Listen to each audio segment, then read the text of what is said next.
नमस्कार, आप देख रहे हैं आवाज न्यूज, आप देख रहे हैं धाह न्यूज और हमारे साथ आवाज न्यूज के जो संपादक हैं संजीव राय हैं।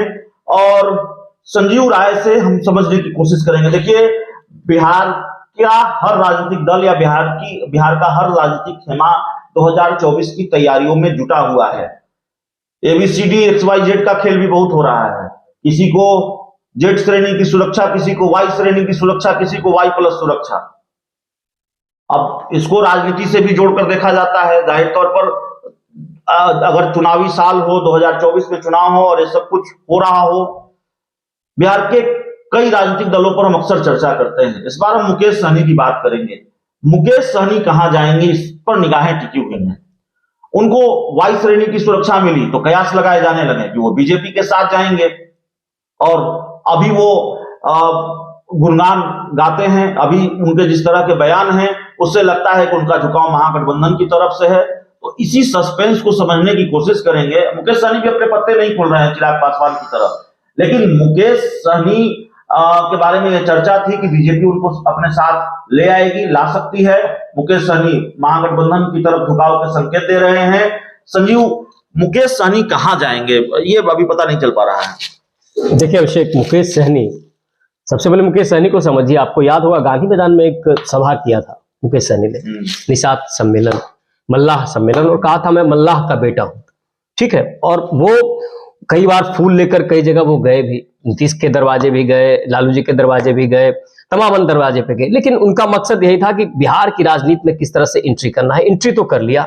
एंट्री करने के बाद वो जिस तरह से राजद के साथ सटे, राजद में जाने के बाद उनकी महत्वाकांक्षा इतनी बड़ी थी कि ऐन वक्त पर उन्होंने राजद का साथ छोड़ा। अब कई सारी चर्चाएं होने लगी, डिप्टी सीएम तक की चर्चाएं होने लगी। देखिए, बिहार की सियासत में आप ठीक है एक निषाद समाज से आते हैं, और मैंने बार बार कहा कि बिहार राजनीति जो है कहीं अब देश की राजनीति जो है, सियासत नैतिकता खत्म। आप कितना आगे हो सकते हैं, आपके पास कितना आप दिखावा कर सकते हैं, आप क्या कुछ कर सकते हैं, आपके पास वोट बैंक कितना है, वोट बैंक प्लस सियासत। तो मुकेश सहनी का कहीं ना कहीं अब जो जिस तरह से वाई श्रेणी की सुरक्षा फिर से बीजेपी ने दी। एक बार समय था कि बीजेपी से उनको बैक किया, उनको पीछे लाया। उसके बाद वो पूरी तरह से आप उपचुनाव जो हुआ उसमें देखिए पूरी तरह से एक बड़ी गेम खेली गई उपचुनाव को लेकर।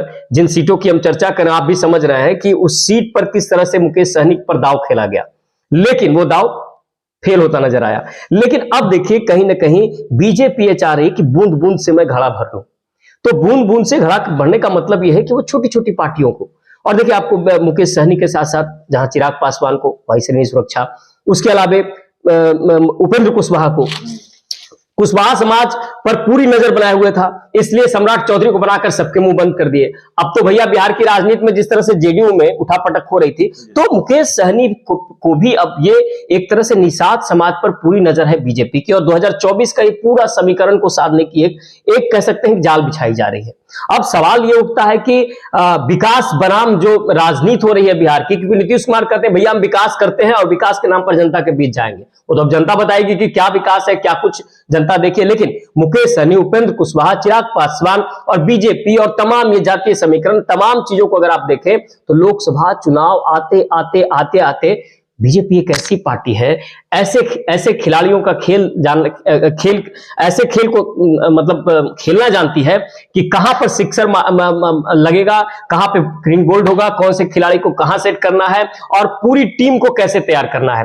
तो इस टीम को मैं और एक बात आपको जानकारी दे दूं कि इस टीम को तैयार करने में अमित शाह जो का पूरा एक रोल होगा। मैं आपको बता देता हूं कि एक महत्वपूर्ण सवाल यह है कि मुकेश सहनी अगर महागठबंधन के साथ जाते हैं, बिहार की राजनीति पर उसका क्या असर होगा, बीजेपी को उसका क्या नुकसान उठाना पड़ेगा, और मुकेश सहनी अगर बीजेपी के साथ जाते हैं तो फिर महागठबंधन को उसका क्या नुकसान उठाना। देखिए, मुकेश सहनी मुझे जो लग रहा है कि अब वो महागठबंधन में तो ना ही मुझे लग रहा है जाएंगे, क्योंकि जिस तरह से बीजेपी ने फिर एक तवज्जो दिया, बड़ी पार्टी है बीजेपी। अगर मुकेश सहनी आरजेडी में जाते हैं तो सबसे बड़ी बात है कि निषाद समाज इनको किस तरह से ले रहा है, क्योंकि मैं उपचुनाव की जब हम बात करते हैं तो वहां पर बहुत कुछ ये कह सकते हैं कि किला नहीं ठोक पाए थे।